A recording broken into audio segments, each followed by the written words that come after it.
Welcome back to 1K to 1M, where we started with 1,000 schmeckles, and we're going to turn that into 1,000,000 hut coins. If you guys remember in the last video, I chose to purchase a carbon collectible in anticipation for the Team of the Year sets, and that was not a very good investment because the prices of them are still around that number. Usually it would be a good investment, but the sets that they released were very Team of the Year collectible heavy and not really much about the carbon collectibles. At the same time, the rewards for completing those Team of the Year sets may not even include an NHL Team of the Year card, such as Frontenac's legend Ted Nickel. I'm trying to get to, okay, there he is. No, skipped over him. Okay, now. Finally, the Team of the Year collectible drop rate or pull rate from the packs is very low, but I think over the past week with Defensive Team of the Year, they increased the number of collectibles you get from them. So to start off this video, I'm doing the 59-minute method,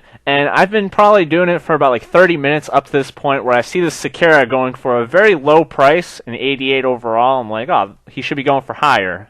Seem pretty cheap to me, so I look at all the other kind of Sakuras that are out there, and then wait for it. I get blasted with Balding Men. I think it was released at about the same time as a lot of the Elite Cup packs were getting ripped, so there are a lot of them on the market, and they're all pretty cheap. Which is why you shouldn't buy them unless he was going for maybe 10k. It was a pretty slow 2 weeks for me. I think I wasn't doing this at the right time because I was busy at the peak hours. I only saw about 3 or 4 good deals in an hour, and this Blake Wheeler was definitely not one of them. It being kind of late in the year, I feel like it's also a little bit hard to do the 59-minute method. At this point, you're just preying on people who are kind of just done with the game. Here I find this 90 overall Jason Pominville, who you used to be able to make for 2 carbon collectibles. 50k I feel like is kind of cheap. He's the only one within 60k, so I decided to buy him, and I want to sell him for about 60k.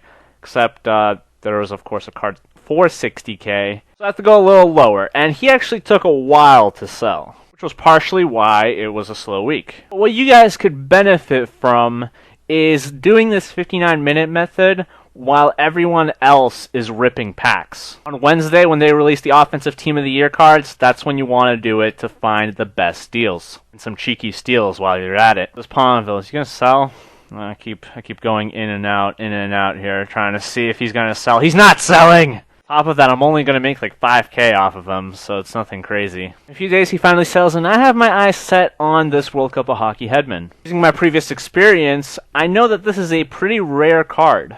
This is me a few minutes earlier where I'm scurrying for cash, selling my soul, because if you look on the top right, yeah, that's not enough to bid the minimum on that Hedman. So Konechny, I'm sorry, but you gotta go. These gold contracts, figured I could drop 1 or 2 of them. So a rare card like that Hedman go for a lot more, because other 89 overalls that are special edition maybe go for 50k. So here comes some amazingly useful advice. I sit here and I stare at this card until there's about 20 seconds left. And on the bottom right, you can see the time remaining as we count down to the new year. A little over 20 seconds left, I go and place a bid, and I actually increase it by 50 just in case someone decided to bid the minimum on it. Then you go in and out of this my bid screen to make sure that you win the card. I think this Hedman is worth about 100k, so that's what I'm going to put him up for. In other cases, when you are purchasing these high-priced cards, you kind of have to watch out, because week by week,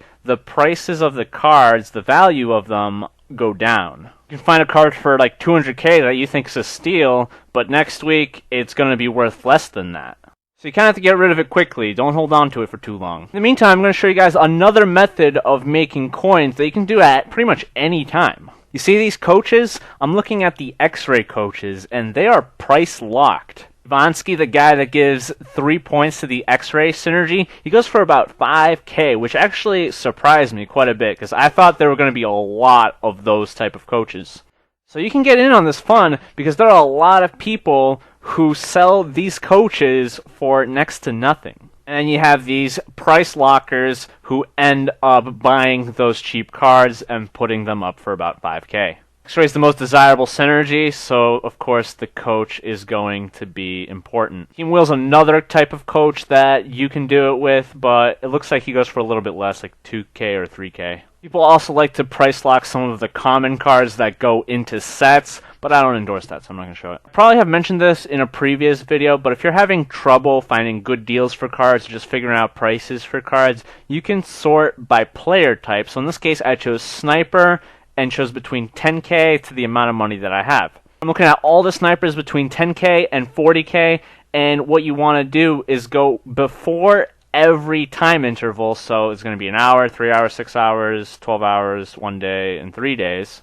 So before the 1 hour mark would be like the 50-minute mark to the 59-minute mark. For 3 hours, it would be like maybe 2 hours and 45 minutes to the 3 hour mark.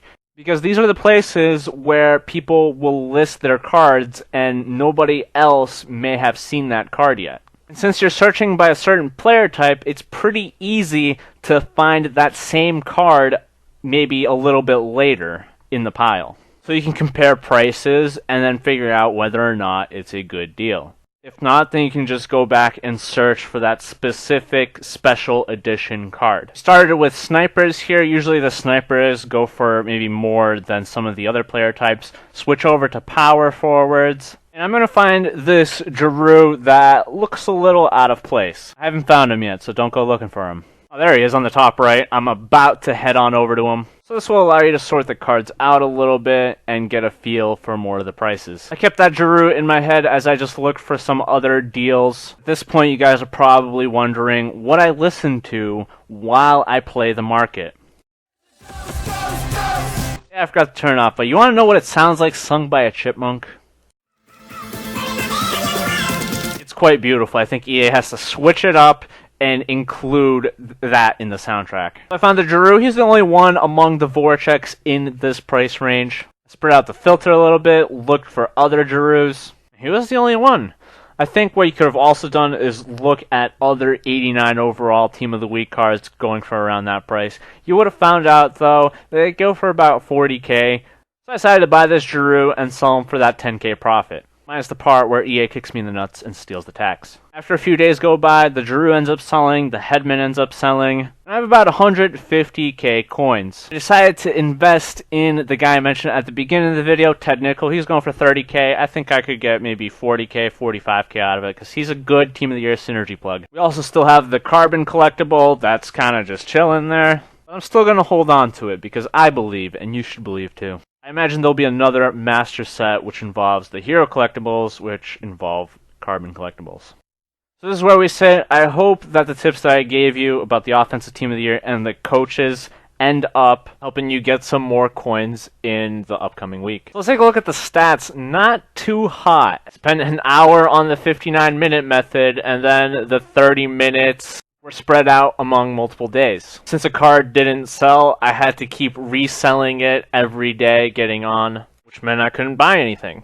I sold 10 extra cards, which like 3 or 4 of those were gold contracts. So it was even less than that, but at least the Headman gave us some good return. We spent a total of 6 hours to get 217,000 coins. Finally, are the Wings gonna win the cup this year? Oh, they are going to get a good draft pick, though, so it's okay. And hopefully next week, we can get some more coins. Thanks for watching. If you guys have any questions, let me know in the comments below.